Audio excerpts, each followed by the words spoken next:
Aku banyak. Semuanya energi berarti sumber makanan. Kan bisa melihat hubungan antar makhluk hidup pada gambar 2 ini. Ah, elah apaan sih? Aku nggak ngerti nih. Berisik banget sih. Ah, aku sampai sekarang masih nggak ngerti nih. Berisik banget sih. Apaan sih orang aku lagi baca ini tentang rantai makanan? Emang kamu bisa? Aku juga nggak bisa sih.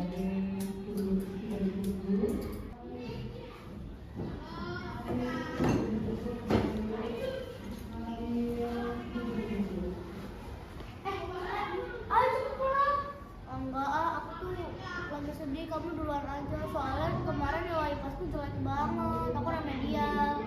Emang berapa? 70 soalnya IPAS tuh sekarang lagi susah tentang ekosistem gitu. Kalau kamu?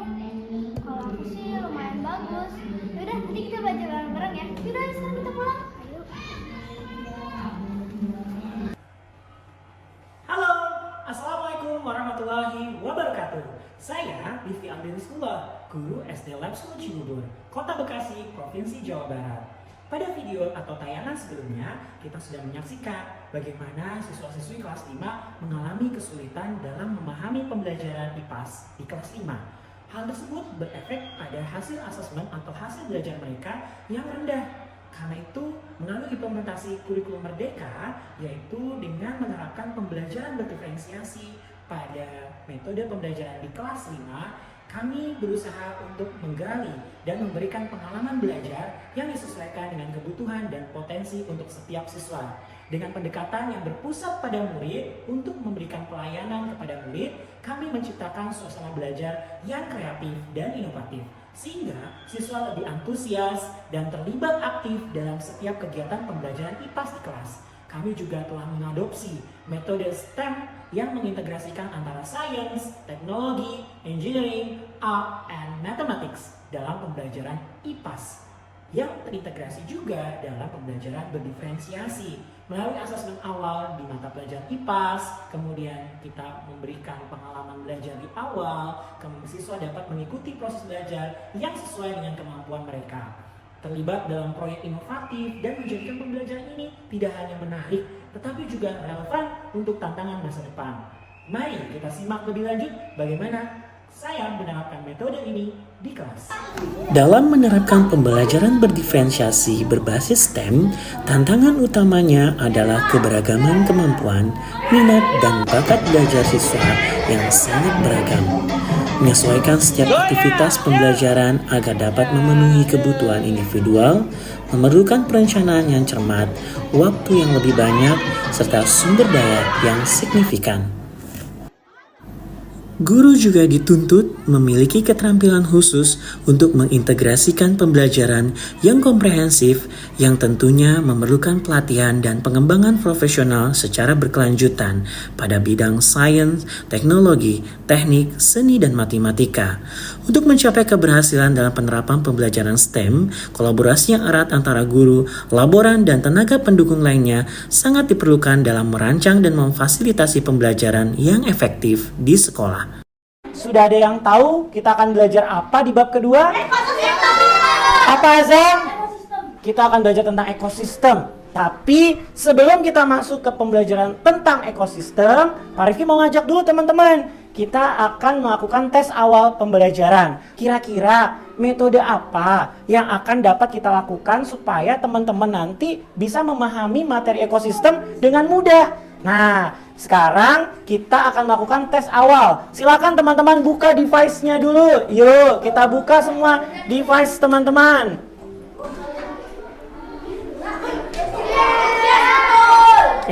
Betul. Lanjut. Yang kedua, kita akan melakukan tes awal minat dan bakat. Kemarin Pak Rifki lihat teman-teman ada yang berminat dalam gambar. Ya, ada yang berminat dalam bercerita.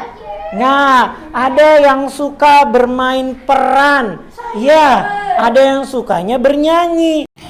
Asesmen awal pembelajaran dilakukan dengan memanfaatkan teknologi untuk membantu mengetahui kesiapan dan kemampuan belajar siswa pada materi yang akan diajarkan pada IPAS. Hal ini dilakukan sebagai langkah awal dalam pembelajaran berdiferensiasi. kita akan melakukan pengamatan secara langsung di lingkungan sekolah kita. Teman-teman akan mengerjakan lembar kerja yang Pak Rifki sudah berikan. Nah, teman-teman akan memperhatikan mana komponen abiotik dan biotik di sekitar sekolah kita.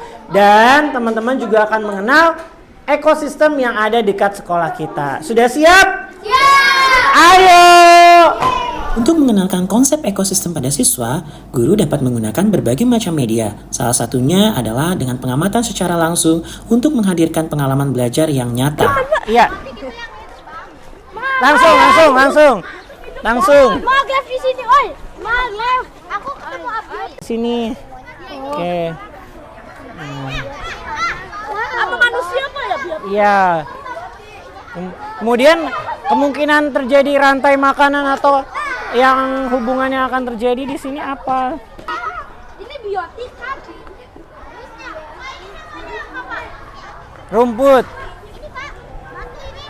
Siapa yang bisa melaporkan apa yang sudah teman-teman lihat di sekitar? Oke, Edgar silakan. Oke, jadi komponen biotik Heeh. ada tanaman, Iya.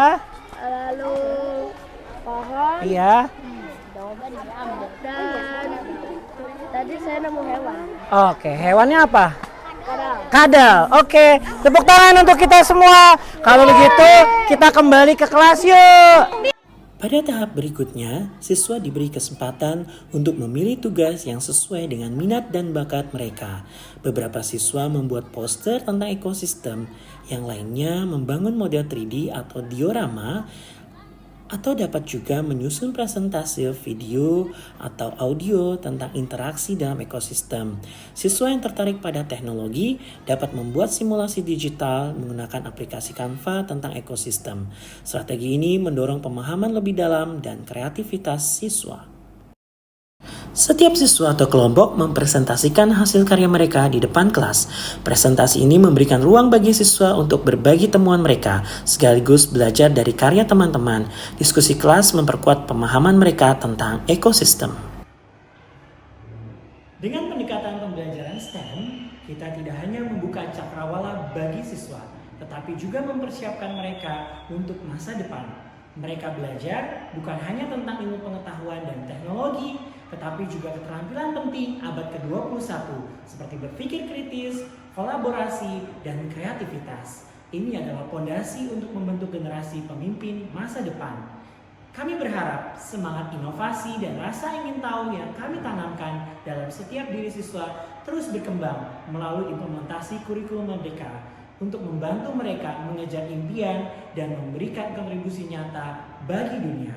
Sebagai pendidik, mari kita dukung mereka dengan penuh semangat dan berdedikasi, memberikan pelayanan bagi seluruh siswa. Dengan bimbingan yang tepat, kita bisa menciptakan generasi yang siap menghadapi tantangan zaman dan mampu mengubah dunia menjadi lebih baik.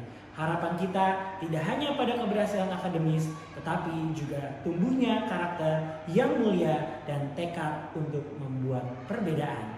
Terima kasih. Saya lebih suka pembelajaran IPAS yang sekarang karena lebih banyak bergerak, terus suka keluar kelas, apalagi saya suka olahraga, jadi saya suka bergerak. Pembelajaran IPAS karena nilai saya jauh lebih baik dan saya juga lebih paham. Pembelajaran IPAS menyenangkan. Hai, nama aku Nino. Aku senang banget dia belajar IPAS. Soalnya bukunya seru dan cara belajarnya juga asik. Setiap hari kayaknya aku pengen belajar IPAS aja deh. Pokoknya IPAS